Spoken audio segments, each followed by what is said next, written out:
Hey, kia ora, Helen Brahms here, coming to you live from Peyton in Colorado. Hope you're all having a super fantastic, sparkling start to your Serenity Sunday. Yes, it is Sunday. It is a day to take off, to relax, to calm down, to do whatever it is that makes you feel calm and relax. I look a bit of a mess this morning because we just finished a fantastic walk.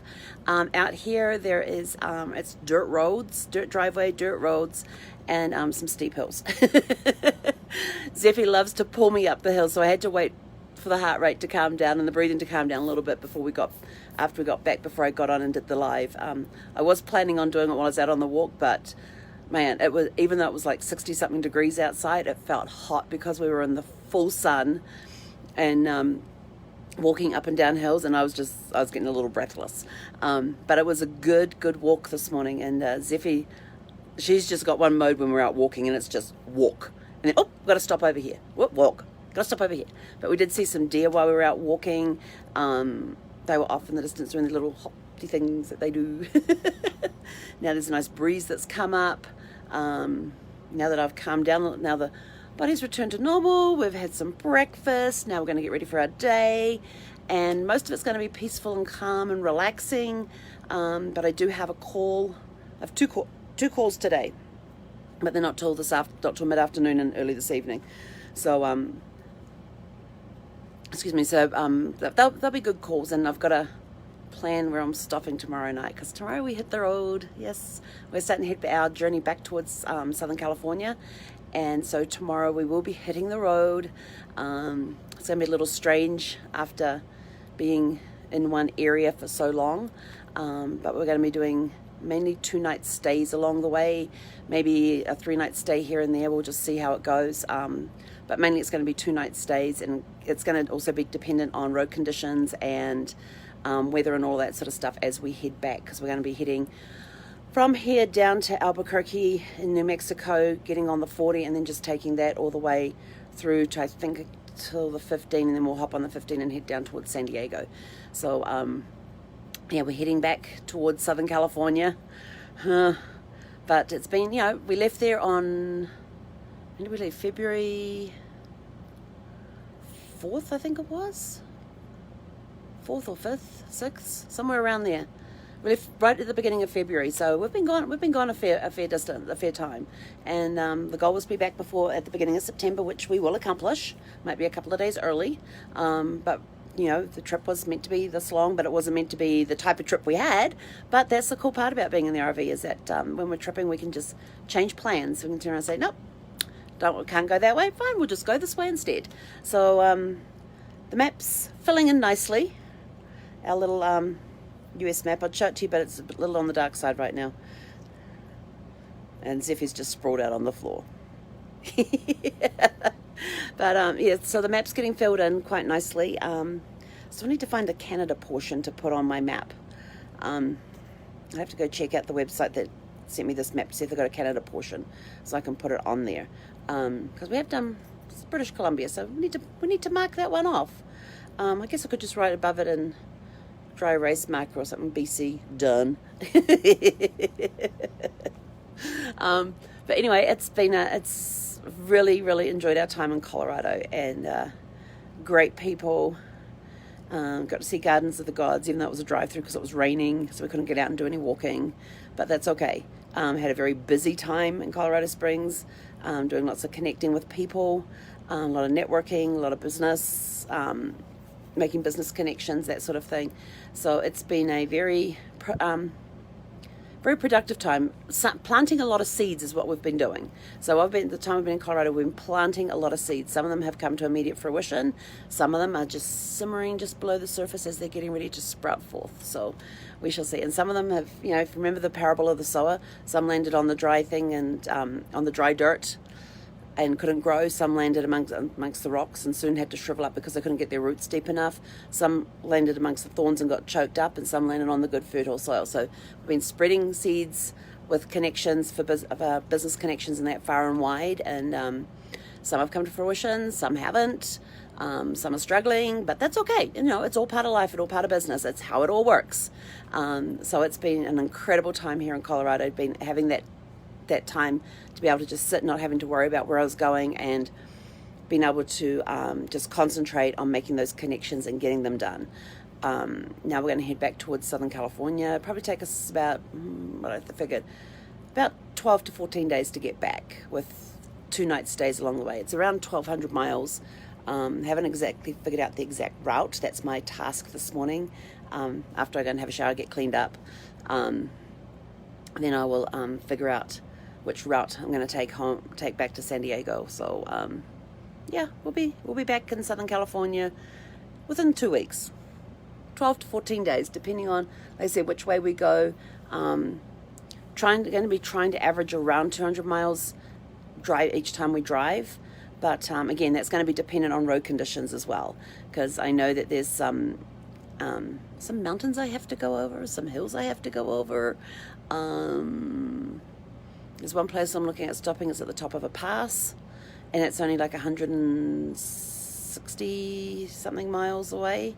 So that will be a short day, but then we're going to be doing a lot of climbing with the RV that day too. So I tend to find that when there's a lot of hills involved in driving, the speeds aren't as great. I can't maintain the 63 miles an hour. So it takes a lot longer to get somewhere when you've got a lot of hills involved. So we'll see how that goes. It's going to be fun. It's going to be a good trip back. And then I'll be in the area for a bit and hopefully hit the road again soon. Wanting to go back to Arizona for October, because I enjoyed October in Arizona last year. That was a lot of fun. Got a lot of writing done. I need some writing time, need some writing space.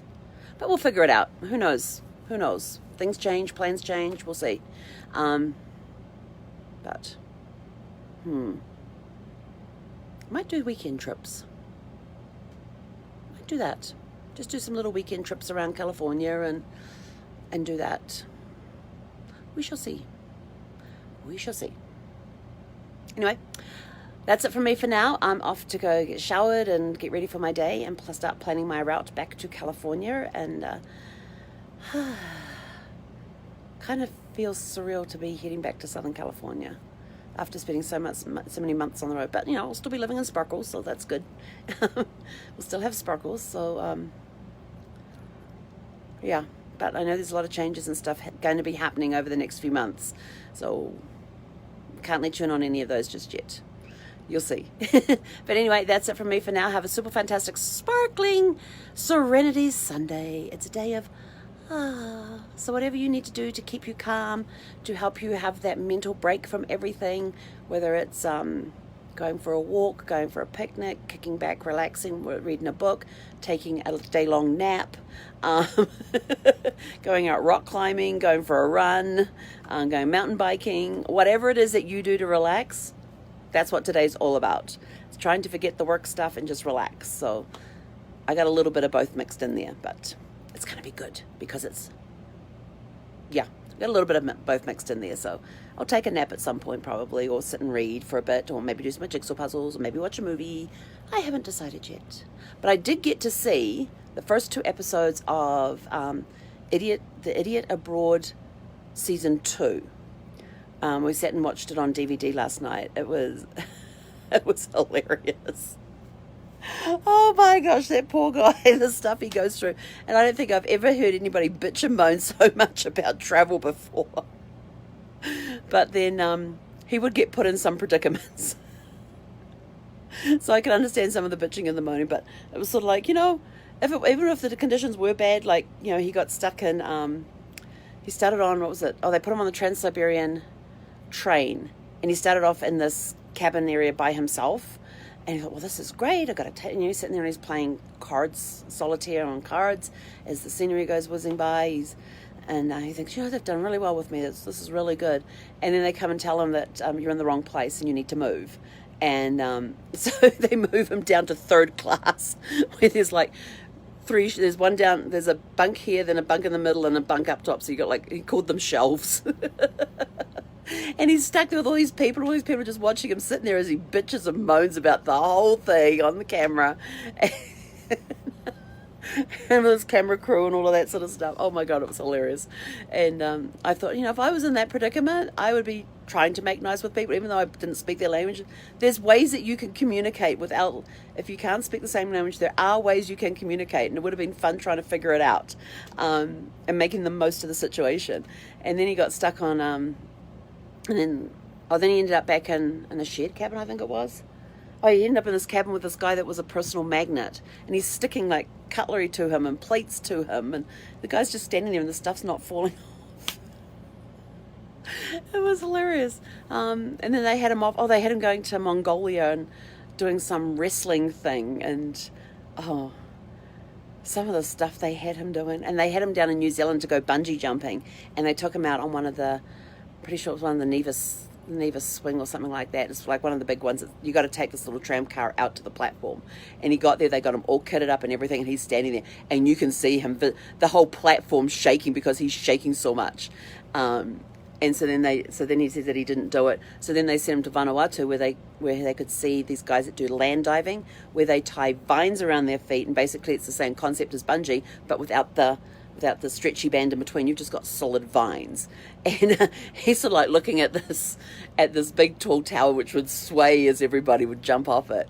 And he's like looking at this thing going, I'm not going up there. So I think he ended up like going like 5 or 6 feet off the ground and doing his dive. But he had to do it in order to move on to the next assignment. So that was kind of funny. But it's where AJ Hackett and his business partner got the idea for bungee jumping, was watching these guys in Vanuatu doing the land dives. And that's when they got the idea for the bungee jumping with the rubber bands, the bungees. So yeah, I'm still thinking of doing that. Be a while though, because New Zealand hasn't opened their borders yet. Even though I can still technically get in, I would still have to quarantine for 14 days when I got there. And being away from Zeffie for that amount of time, plus spending time with the folks after a 14-day quarantine, there's going to be like a month gone without her. So we'll just have to bide our time on that one. But yeah, so it was fun watching this guy and some of the situations. He even ended up on a desert island by himself, and it was just basically this rock with all these trees all over it, and this little beach which wasn't even sand, it was all rock. And he had his Guy Friday come across and help him get all set up and all of that. And then the Guy Friday got in his little canoe and went back to his village that night, and he's left there in the rain in his little shelter and bitching and moaning the whole time. But it was interesting. So I'm gonna see if I can find season 1 of that and see where it all started, because apparently he does the 7 Wonders of the World on season 1. But they have him doing different things at different places, like along the Trans-Siberian Railroad. They'll have him get off at different stops to do different things. So, but yeah, I've never heard anybody bitch and moan so much about travel before.